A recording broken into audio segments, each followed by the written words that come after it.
aí especificamente sobre a investigação, ele pode prestar maiores esclarecimentos. A gente recebe aqui na nossa delegacia diretamente algumas representações, notícias de crime, sobre fraudes, licitações envolvendo prefeituras. A situação de hoje, na verdade, até o doutor Benício vai explicar isso de uma forma mais clara, é uma investigação que, na verdade, ela começou desde 2007 no âmbito da Câmara Municipal de Vereadores, depois pelo próprio Ministério Público Estadual e o Ministério Público Federal. Essa representação foi encaminhada para a nossa delegacia aqui em agosto. O inquérito foi instaurado pelo doutor Benício e já depois de uma análise sobre os fatos, sobre os documentos que estavam ali, ele entendeu por bem a necessidade de solicitar uma representação por busca e apreensão de alguns documentos que ele verificou fartamente ali, que foram pedidos para a prefeitura e que aquilo não veio, não foi encaminhado para a gente. Isso até, de certa forma, a gente até coloca o alerta com relação a isso, sobre a importância que a gente faz aqui na fiscalização do dinheiro público. Isso é até um alerta para as outras prefeituras. Às vezes a gente pede determinadas prestações de conta dentro de algumas investigações, alguns apuratórios aqui, e que os documentos são encaminhados para a gente de forma incompleta. Essa operação hoje, na verdade, ela visou justamente o cumprimento desses mandados de busca para obter esses documentos que não foram juntados dentro foram solicitados à prefeitura e não foram encaminhados da forma correta. A gente entende que quando se trata de recursos públicos, todas as prefeituras que trabalham com isso devem ter ali toda a prestação à disposição, não só dos órgãos policiais, mas do Ministério Público, para sempre estar prestando essas informações assim que forem solicitadas. No caso, hoje, foram solicitados 10 mandados de busca e apreensão, foram cumpridos na Prefeitura de Itaúna e outros órgãos e outros setores ali da Prefeitura Municipal, assim como de empresas, num prédio em Belo Horizonte, onde tinham essas empresas comerciais, que, conforme o doutor Benício vai explicar, ficou comprovado até pelos documentos, alguns documentos que já foram apreendidos, que na verdade elas não são concorrentes, entre si elas mantêm ligações para dar aquela aparência de concorrência dentro da licitação. E também numa das empresas lá de Curitiba, que é a empresa que me parece que foi até contratada para fazer esse projeto. Uma das coisas também até que o doutor Benício vai colocar bem claro aqui, é que desde 2007 esse projeto ainda não está pronto, que é o projeto 6, desde 2006, e o projeto ainda não foi concluído. Ele vai também fazer uma explanação sobre isso. Depois, no final, a gente responde algum questionamento, alguma coisa que tiver acerca dessa investigação. Os principais crimes que nós verificamos nas condutas lá são crimes da lei das licitações, a lei 8.666, crimes de fraude na licitação. Assim, resumindo, seria licitação simulada. Você simula uma concorrência e, na verdade, já está pré-definido quem é que vai ganhar essa concorrência. E as outras empresas que não ganham, elas recebem outros contratos, como se fosse uma divisão até de rendas públicas mesmo.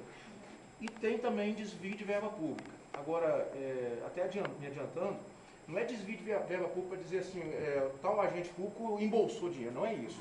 Eles pegaram dinheiro de um convênio, verba federal, que foi fornecida pelo DENIT, e esse dinheiro saiu da conta do convênio e foi para outra conta, onde não poderia ter ido, em hipótese alguma. Não para onde? Independente do que for a destinação, ela só poderia ficar para aquele efeito do convênio. Foi feito um convênio com o DENIT para a elaboração de um projeto executivo. Por que chama trem da 7? 7 porque são 7 empresas de cara. E o trem é porque para ser elaborado um projeto para tirar a linha férrea do centro de Itaúna e passar por fora da cidade, fazer um contorno da cidade, tirando da zona urbana. E foi feita a concorrência, pelo valor tinha que ser concorrência, que é definido pela lei isso, a modalidade de concorrência. Algumas empresas se apresentaram, solicitaram cópia do edital, de todas que pediram cópia do edital, algumas apresentaram propostas. As que apresentaram proposta, uma delas foi classificada, as demais foram desclassificadas, mas se verifica pelos autos que elas cometeram erros bobos, erros infantis, de proposta para ser desclassificada mesmo. E uma delas... Foi de propósito?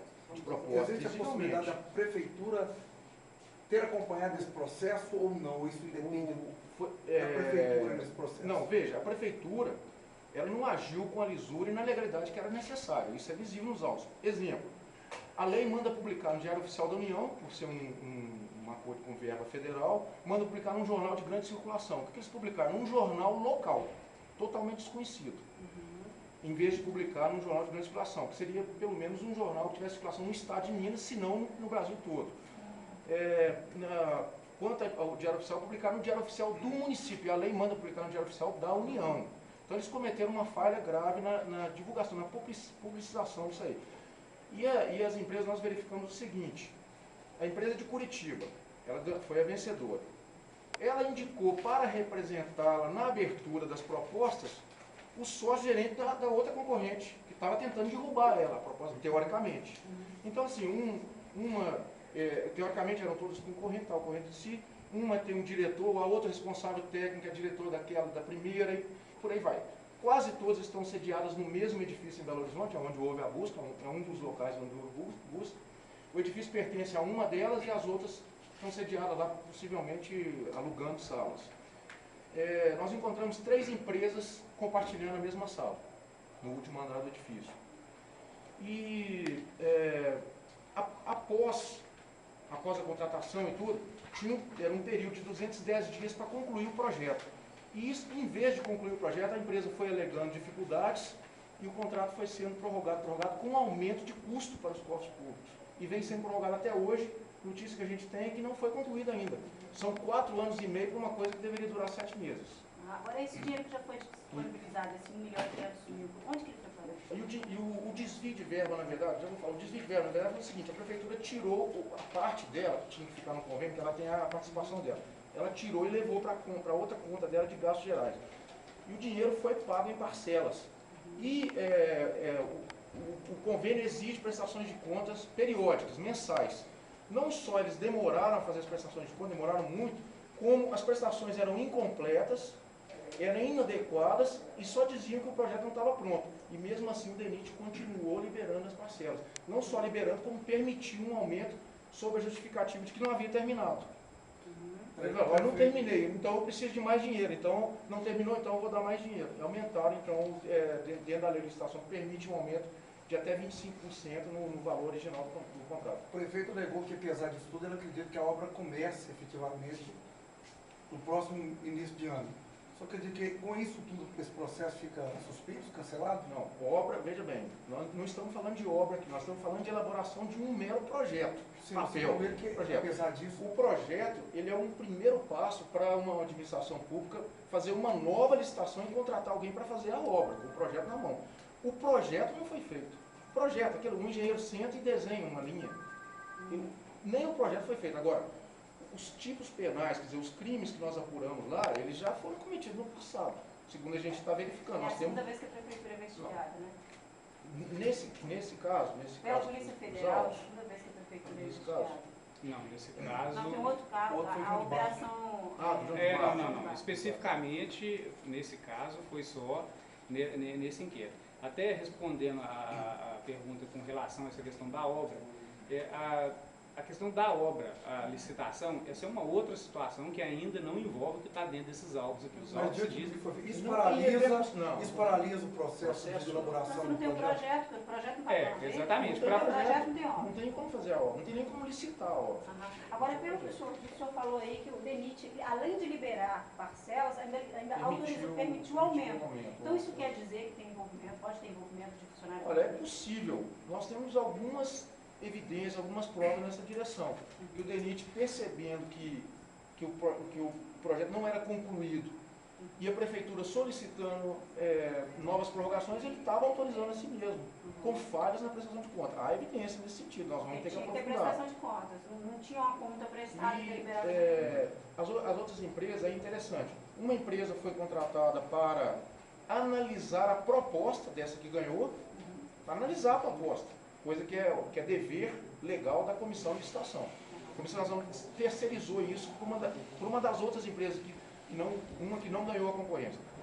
Uma outra empresa foi contratada para acompanhar o desenvolvimento da elaboração do projeto, coisa que era, desde o convênio, estava combinada para Ferrovia Centro-Atlântica, que é a FCA, que é a usuária da linha. E tinha uma para avaliar o serviço de todos. E tinha uma para avaliar o serviço da que estava elaborando o projeto, e ainda depois foi contratada mais uma delas, do mesmo grupo, para fazer uma proposta de obtenção de novos financiamentos.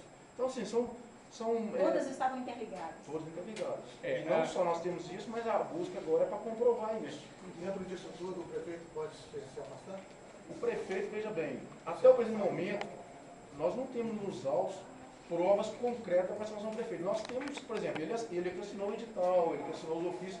Nós precisamos de ouvir as pessoas, dar os próximos passos, pegar os documentos que nós recebemos, analisar, para ver se houve participação do prefeito. Bom, são vários agentes, inclusive secretários municipais. O prefeito tem um dever de gerência. Eu não posso afirmar agora que está diretamente... Tem que ter, no mínimo, saber o que está acontecendo na gestão dele. Seriam quais secretários municipais? O senhor falou que tem secretários aí também que estão aí tem um problema de sigilo, de preservação da dignidade das funções, tudo que... na verdade, até com relação a isso, a busca e apreensão, a investigação que foi feita agora, essa colheita de documentos, ela visa justamente você delimitar ali a conduta de cada um, a responsabilidade de cada um. Hoje, na verdade, ninguém foi indiciado dentro desse inquérito, até porque dentro do que já foi analisado, isso é uma medida cautelar para que as provas que estejam em poder, tanto da prefeitura quanto das empresas, sejam juntadas nos autos e a gente possa delimitar o que é a conduta de cada um e depois ver a responsabilidade até onde todo mundo está envolvido, quais as condutas foram feitas ali.